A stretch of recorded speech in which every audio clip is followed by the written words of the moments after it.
Seja bem-vindo a mais uma edição do podcast do Sindicast, o podcast do Sindicato dos Comerciários de Taubaté e região, e sempre tem um assunto muito bacana para você, para sua evolução no dia a dia. Neste episódio, a gente vai falar sobre saúde mental e o estresse gerado no ambiente de trabalho. E por isso, a gente recebe a nossa convidada especial, a psicóloga Gabriele Cunha. Seja muito bem-vinda. Lana, é um prazer estar aqui conversando com você sobre saúde mental. Prazer é nosso. Bom, a gente começa falando então quais são os principais fatores, a gente sabe que são muitos, mas que geram estresse dentro do ambiente do trabalho, principalmente no comércio. Acho que a gente entender primeiro o que é saúde mental. Muitas vezes as pessoas entendem saúde mental como estar sempre bem. E saúde mental é equilíbrio, na verdade. É você conseguir oscilar entre momentos onde você gerencia o seu estado de humor, entre um humor mais deprimido, mais triste, e os momentos mais saudáveis. Então, saúde mental é equilíbrio, não é estar bem o tempo todo. E por falar nisso, como que a gente diferencia então? Porque às vezes a gente tem um dia ruim, né? Sim. Nem todo dia a gente tá bem, mas como que a gente diferencia um dia ruim de um problema muito sério que pode desgastar, então, a saúde mental de um trabalhador? Acho que é você observar a longo prazo. Se isso começa a interferir na sua vida particular, já é um alerta de que isso está ultrapassando o limite de um dia ruim. Se você perde o sono, se você sente sintomas de ansiedade fora do seu ambiente de trabalho ou no momento mais delicado do seu dia a dia, um confronto com um cliente ou um chefe, acho que vale entender se isso afeta o seu estado de humor a longo prazo. E se afeta o tempo todo também, né? Isso, exatamente. A gente sempre vai medir a longitude, né? Quanto tempo isso afeta o seu estado de humor e a intensidade. Então, se isso perdura por dias, não é apenas um dia ruim, já vale um estado de alerta. E se algo foi muito intenso, uma crise de ansiedade no trabalho, não dá para considerar como algo normal. Já é um sinal de alerta que você tem que realmente buscar ajuda. Sim, e às vezes a pessoa só tem um dia ruim, chega, não sabe diferenciar, como você mesmo disse, que ela precisa ver isso a longo prazo, mas o que também desencadeia isso? É importante a pessoa também perceber isso, não é?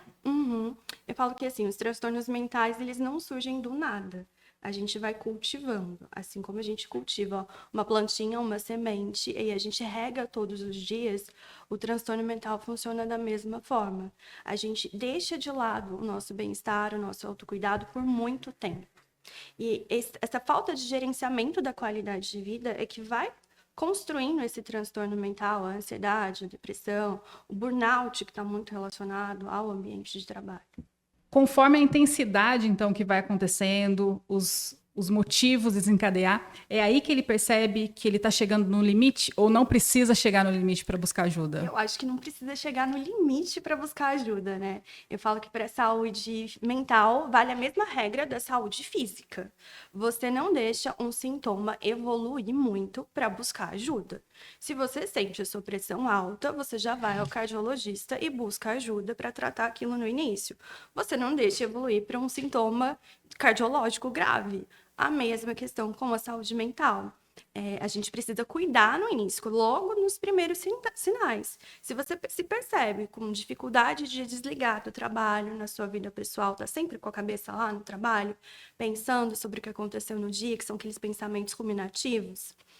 Se você percebe que você tem dificuldade de dormir, se você sente uma tensão na coluna, se você sente bruxismo, que são sintomas muito relacionados à ansiedade, porque as pessoas associam a ansiedade só à crise de ansiedade, né? Mas antes de uma crise acontecer, ela traz muitos sintomas físicos. A tensão muscular é um dos sintomas físicos da ansiedade. Então, é estar em alerta com o que está acontecendo no seu corpo e se prevenir antes de algo muito grave acontecer. E o que os empregadores, então, podem fazer para ajudar, de repente, um funcionário ou deixar o ambiente um pouco mais descontraído, de repente, para poder ajudar esse funcionário? Eu acho que para as empresas, eu acho que vale muito a pena investir em treinamento da equipe, justamente para ajudar os líderes a identificarem e a gerenciarem esses desafios dentro da equipe. Quando a gente fala de ambiente corporativo, eles estão dentro das normas da NR1, que são normas de segurança, de apoio psicológico para os funcionários. Então, todas as empresas que têm funcionários dentro da CLT, elas têm que seguir as normas da NR1. que prevê justamente um ambiente saudável mentalmente, onde o empregado ele possa falar dos desafios que ele vive para o chefe, onde ele tenha uma abertura de comunicação aberta. Então, vale muito a empresa investir, talvez, em ter mais funcionários treinados ali de liderança, capazes de gerenciar esses desafios internos da equipe, para justamente, quando identifica um colaborador que está ali em sofrimento ou com alguma dificuldade, poder fazer o encaminhamento correto desse colaborador. Até porque a gente sabe que os funcionários, se estiverem num ambiente adequado, eles rendem muito mais para a empresa. Claro. A gente sabe que isso é maravilhoso, seria incrível, mas que realmente não é sempre que acontece. Sim. No momento de tensão, a pessoa já percebe que não está controlando. Você tem alguma dica rápida que ela pode, de repente, no banheiro, respirar? Alguma técnica que ela pode usar para melhorar, para que a imagem dela não seja mal vista? Sim, uma coisa que funciona para todas as pessoas são os exercícios de respiração. Se você está num momento de conflito e você tem a oportunidade de tirar esses 2 minutinhos, sair daquele ambiente e ficar sozinho, e ali num cafezinho, para você poder respirar e fazer esse exercício de respiração, pode ser algo que ajude muito a gerenciar esse momento de estresse, de ansiedade. E a longo prazo, entender o que é que está te causando esse estresse. É realmente do ambiente, é um ambiente desafiador, ou você faz com que as coisas no seu ambiente de trabalho se intensifiquem muito mais pela forma como você interpreta aquele desafio. Porque tudo tem muito mais a ver com o que a gente pensa sobre a nossa realidade do que com o desafio em si. A gente pode intensificar muito mais as coisas. Então, é aí que, de repente, a rotina do dia a dia dele pode interferir na saúde mental dele, tanto no ambiente familiar quanto no profissional. Exatamente, exatamente. A gente desempenha vários papéis, né? E um não é desconectado do outro. Então, o nosso eu trabalhador não fica desconectado do nosso papel ali dentro do núcleo da família. Os nossos pensamentos, eles não desligam quando a gente chega em casa. Então, um lado afeta o outro. E quais são as consequências a longo, ou a médio, ou a curto prazo de uma pessoa que, de repente, ela não enxerga nada que está acontecendo, ela, de repente, acha que todo mundo está contra ela, ou que o mundo é injusto, tudo é comigo, e, de repente, ela está deixando o ambiente pesado, né? Ela que está deixando as coisas pesadas. Mas quais são as consequências a curto, médio e longo prazo disso? Eu conto uma historinha, né? Eu adoro analogia na terapia para poder explicar as coisas. Imagina que você tem um lençol branco e as mãos com carvão. E esse carvão é toda a energia, todo o estresse que você tem para colocar ali para fora, a divergência que você tem com os seus colegas, e você vai colocar ali naquele lençol branco para colocar para fora mesmo. À medida que você mancha o lençol, você também se mancha com aquele carvão. E é muito isso que acontece no ambiente de trabalho, quando ele é muito desafiador, quando existe esse conflito entre a equipe. Não é só a equipe, você está como parte ali, você está imerso ali. Então, essa questão de falar de um colega, à medida que você fala de um colega, você também se expõe. E acho que vale muito essa percepção. Nunca fica só ali entre você e o outro. Você traz muito aquilo para você. Isso leva para casa, Leva e de para casa casa. você leva para o trabalho, e fica nesse ciclo. Uhum, Ciclo de não evolução como ser humano, né? Se você não percebe o que você tem que melhorar e também não é adepto e não aceita crítica, a gente já evolui, não tem como, né? Não tem como e a desenrolar as crítica, coisas da vida. vale entender a crítica como uma reflexão, realmente. Se várias pessoas com quem você tem um certo nível de confiança falam a mesma coisa para você, acho que é um estado de alerta. Sim. Você tem que observar realmente. Se várias pessoas que eu gosto, que eu confio, falam a mesma coisa para mim, eu realmente devo repensar sobre essa questão. Pode ser que elas estejam certas. E se uma pessoa tem problema com todo mundo, não é possível que todo mundo esteja errado, né? Exatamente. Aí cabe a pessoa aceitar, de repente. Você não precisa falar que você vai fazer uma terapia, né? Não precisa contar para ninguém. Só busca ajuda e tenta evoluir, não é isso? Exatamente. E é muito legal isso, porque às vezes as pessoas chegam justamente com essa ideia, né, de que a terapia é um momento de busca, assim, quando a gente está com muita dificuldade, a vergonha de falar que eu faço terapia, esse constrangimento. E quando vivem o processo de terapia, elas adoram.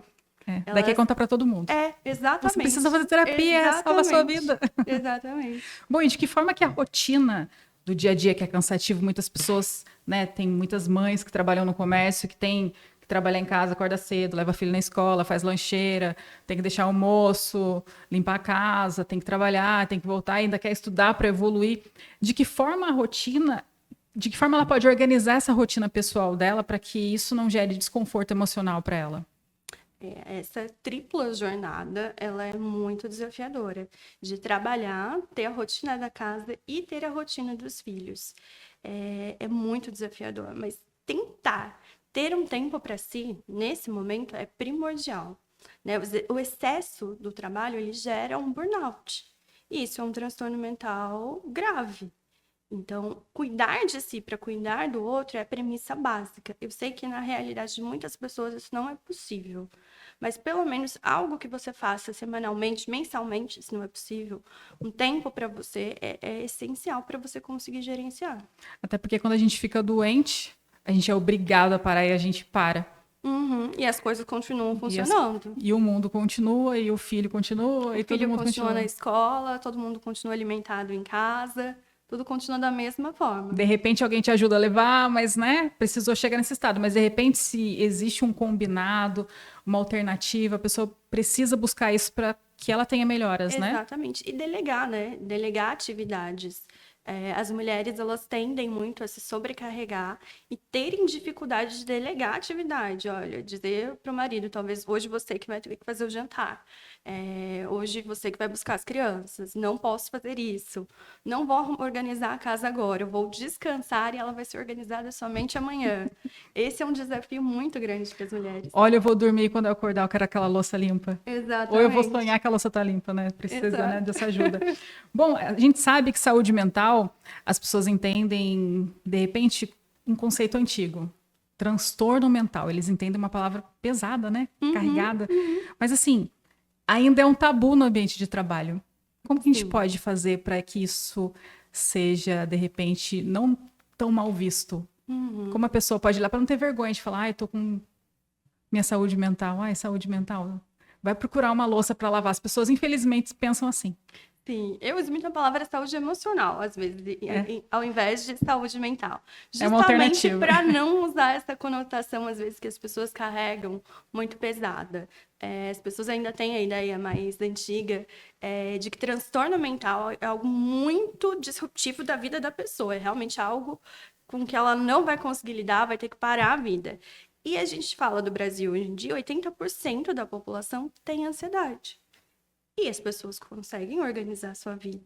Então, transtorno mental não é algo que é impeditivo para a pessoa organizar a vida. Ela precisa cuidar para que aquilo não evolua, assim como qualquer outra doença. E acho que quanto mais a gente fala sobre saúde mental com naturalidade, com leveza, as pessoas vão entendendo que isso não é um tabu. Todas as pessoas têm emoções. Emoções fazem parte do ser humano. Todo mundo tem ansiedade. A ansiedade é um sentimento funcional. Ele tem uma função, preservar a nossa vida de riscos. Então, todo mundo tem. É que a gente criou, ao longo do tempo, esse tabu que a gente não pode expor as nossas dificuldades. Mas todo mundo vive os mesmos desafios. Sim. E, assim, no ambiente de trabalho, a gente sabe que, às vezes, tem uma pressão. Fechamento de mês, ou de repente as pessoas têm metas. Como lidar com isso? E, às vezes, você tá no... A gente tem TPM, gente. A gente é mulher, infelizmente. Às vezes, a gente chora. Sim. Sozinho, a lágrima simplesmente brota, né? Sim. Infelizmente é assim. E como lidar com isso, de repente? Primeiro entender que não tem problema viver as emoções. Porque a gente vive num ambiente, às vezes, de muita cobrança, onde você tem que transparecer essa perfeição, onde você não pode ter emoções. Emoções fazem parte, a gente pode gerenciar elas, mas entender que as emoções fazem parte da vida. Então, se você sente essa necessidade de, em algum momento da sua vida, expressar elas, tudo bem. Isso, na verdade, até ajuda você a gerenciar. Acho que num momento de cobrança intensa, onde você tem metas para cumprir, é você priorizar isso da qualidade de vida. intensificar aquilo que te faz bem. Entender mesmo, olhar para você o que te faz bem, o que te relaxa, o que te conecta com o presente. Porque essa ansiedade pela cobrança de metas tem muito a ver com projetar o futuro, às vezes, de uma forma mais intensa, mais catastrófica, como se você não fosse atingir alguma meta. E isso que faz a gente ficar muito mais pressionado por aquilo. Então, trabalhar o autocuidado e voltar o seu pensamento para o hoje é a principal premissa para lidar com esse momento. Investir em atividade física, talvez em terapia, em questões culturais que te conectem com o presente, que façam você ficar bem, para gerenciar. Na vida a gente vai ter desafios, a gente não vai conseguir fugir de todos os desafios. A gente precisa gerenciar esses desafios. Bacana. E em alguns ambientes que, de repente, o chefe ou o gestor perde um pouco da mão e fica um ambiente pouco tóxico. Como que ele pode lidar com isso? Eu acho que é entender o quanto isso realmente é tóxico e buscar uma ajuda externa. Se realmente está infringindo ali alguma lei, é realmente recorrer à ajuda de um advogado, talvez para poder te orientar em algo nesse sentido. E sempre que precisar buscar ajuda, principalmente para cuidar de si numa terapia. Exatamente, para você conseguir, acho que ter força para dar esse passo, né? Geralmente, quando as pessoas sofrem algum tipo de assédio moral, elas têm muita dificuldade de entender o que está acontecendo, se ela é parte, se ela é responsável por aquilo, o que aconteceu. Então, a ajuda psicológica nesse sentido pode vir como um apoio para realmente que a pessoa dê o passo inicial em busca do direito dela. E a sua terapia, no caso, é uma terapia cognitiva comportamental, ou seja, a pessoa começa a conhecer a si mesmo e mudar os comportamentos. Isso, eu trabalho com a TCC, que é uma abordagem mais moderna, ela nasceu na década de 60, então é relativamente nova dentro da psicologia, mas ela é uma das abordagens mais eficazes para linhas de tratamento que a gente tem hoje em dia. A gente trabalha com a premissa básica de que não são as situações que afetam o nosso estado de humor, são os nossos pensamentos. E pensamento não é uma escolha, pensamento simplesmente acontece, pensamento é automático. E aí a gente ajuda o paciente a perceber esse conjunto de pensamentos que formam os nossos comportamentos, né? Existe um ciclo interno, a gente pensa, a gente tem um sentimento correspondente e aquilo se transforma em ação. À medida que aquilo se transformou em ação, reinicia o ciclo de novo. E ao longo prazo, o paciente ele começa a perceber que ele tem um certo nível de organização interna, ele não fica mais submisso àquele pensamento automático que ele tem, ele consegue gerenciar esse pensamento. E aí, ele vai mudando. Sim. Aos poucos, vai começando a notar quando ele tem um comportamento que não quero mais isso, então eu tenho que fazer isso. Sim. É dessa forma que funciona. Pensamento constrói a ação. Antes de a gente fazer algo, a gente pensou sobre em algum momento. E tem gente que é reativo, né? Não pensa, só faz. É muito mais impulsivo, né? Ele tende a ser mais instintivo. E aí até trazer a consciência para essa pessoa de que ele tem esse perfil, que ele precisa aprender a gerenciar. Antes de chegar nesse extremo, ele entender o que faz ele gerenciar melhor o estado de humor, conseguir voltar para um humor mais neutro, para que ele não viva esses períodos tão explosivos. Então, é necessário se conhecer para que em alguns momentos que você acredite que você vai entrar em conflito e você puder ir de repente ao toalete rapidinho, deixa eu beber uma água, respira. Tira aqueles 5 minutos, respira e para você poder voltar para a situação. Porque às vezes a pessoa que vai ter inteligência emocional no momento vai ser você. Exatamente. Né? Obrigada pela participação. Essa foi a nossa psicóloga Gabriele Cunha, que atende na sede do Sindicato dos Comerciários de Taubaté. Você pode buscar mais informações ligando aqui em Taubaté. Muito obrigada, Gabriele, pela sua participação. Fique de olho, siga a gente nas redes sociais. A gente volta no próximo episódio para tratar mais assuntos sobre inteligência emocional, saúde mental e outros assuntos que vão ajudar você a crescer muito profissionalmente. Até mais!